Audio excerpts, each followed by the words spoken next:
Fair and lovely brand ambassador Tarek Mahmood.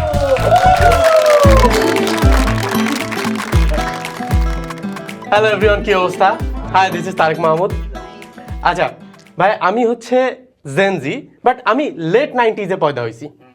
কিন্তু তারপরেও মানে এই বর্তমান জামানার যে জেনজি, এদের সাথে কেমন জানি খাপ খাওয়াতে পারি না।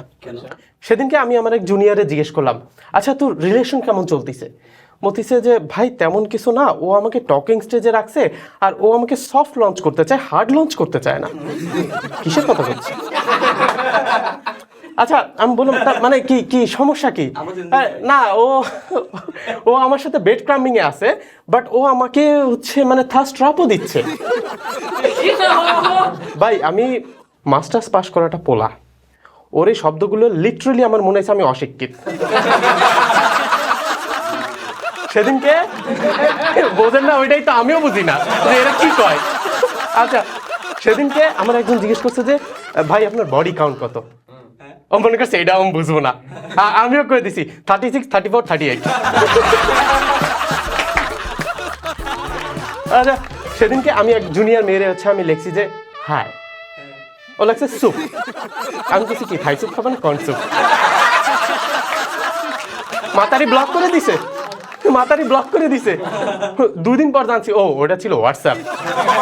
ভাই এগে এত শর্ট ফর্ম কে, মানে এগে শর্ট ফর্মের জ্বালা এত শান্তিতে স্যাট করতে পারি না, মনে হয় যেন স্যাট করতেছি না বিসিএস এর এক্সাম দিচ্ছি।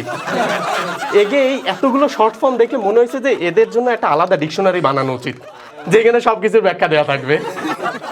আচ্ছা যাক, বর্তমান জেনারেশনের ছেলে মেয়েদের দুইটাই কাজ, একটা হচ্ছে প্রোফাইল পিকচার আপলোড দেয়া আর আগেরটা ডিলিট করে নতুন একটা প্রোফাইল পিকচার দেয়া। ভাই তো সেদিনকে আমি আমার এক ফিমেল ফ্রেন্ডে জিজ্ঞেস করলাম, আচ্ছা তোর রিলেশন কেমন চলতেছে? ভাই বলিস না, ও না আমার সাথে গোস্টিং করতেছে। গোস্টিং কি জিনিস?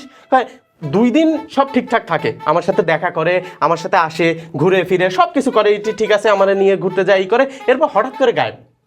ফোন দিলে ফোন ধরে না, টেক্সট দিলে টেক্সট সিন করে না, বাসা গেলেও খুঁজে পাওয়া যায় না।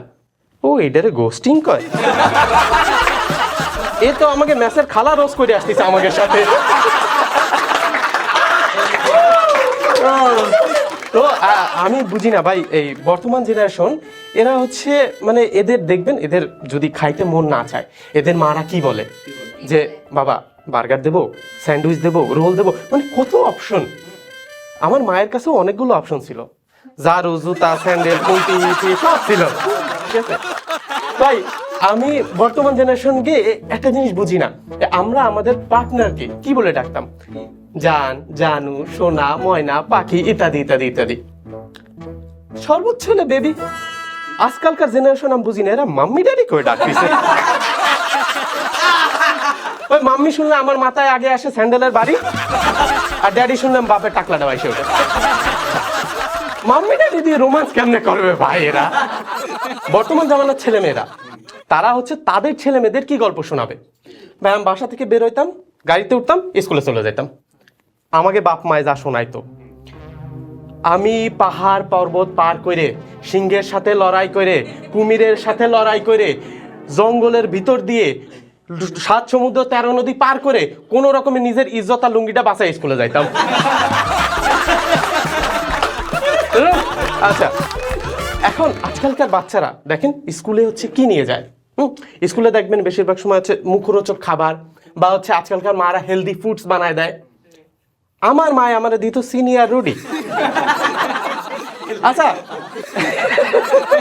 আচ্ছা একদিন আমার পাশে একটা পশ কিড বসছে, ঠিক আছে, আমি ওরে জিজ্ঞেস করছি যে কি আনছো? কয় শর্মা। কার মা? না না এটা ব্রেডের ভিতর হচ্ছে চিকেন, স্যান্ডউইচ, মেয়োনি এই সব বিভিন্ন জিনিস দিয়ে বানানো হয়। ওর ওই ব্যাখ্যা শুনে আমার চিনি রুটি আবার টিফিনের ভিতর ঢুকে গেছে। ভাই ওর সামনে আমি বেরোবো না, আমি ওর সামনে আসতেছি না আর, তুই তোর মতো যা, ঠিক আছে। আচ্ছা আগেকার আমাকে মা ভাই এত কথা শোনায় তো আমার সব সময়, বলতো কি ওই দেখ ওই ছেলে ল্যাম্পপোস্টের আলোতে পড়ে ফার্স্ট হয়েছে, হ্যাঁ ওই ছেলে হেরিকেন আলোতে পড়ে ফার্স্ট হয়েছে, ওই ছেলে মোমবাতির আলোতে পড়ে ফার্স্ট হয়েছে।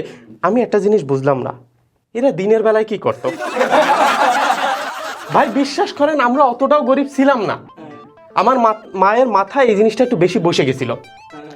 আমাকে ঘরে কারেন্ট ছিল, এরপর আমার মা আমারে জোর করে ল্যাম্পপোস্টের নিচে পড়তে পাঠাইতো। বর্তমান বাচ্চারা দেখেন হচ্ছে ট্যুরে যায়, হ্যাঁ ট্যুরে গেলে ওরা কি করে, ওরা হচ্ছে অত জানার বলার কিছু দরকার নাই, মা আমি ট্যুরে যাচ্ছি, শেষ চলে গেছে, ট্যুরের তো ঘুরে ফিরে চলে আসছে। আমাকে জামানায় মানে স্কুল দিয়ে সামান্য একটু শিক্ষা সফরে যাইতে হবে, প্রথমে মায়ের কাছে যাই করতাম, আমা স্কুল দিয়ে তো শিক্ষা সফরে নিয়ে যাবে, তোর বাপরে যায় জিকা। এখন বাপ এমনি হচ্ছে পেপার নিয়ে বসে রয়েছে, হাঁটু কাঁপতে কাঁপতে গলা বুক শুকায় গেছে, ওই দুইটা আমার কান্দে যায় কাঁপতে কাঁপতে বাপরে কইছি, আব্বা স্কুল দিয়ে তো শিক্ষা সফরে যাবে, তোর মারে যায় জিকা। Thank you guys.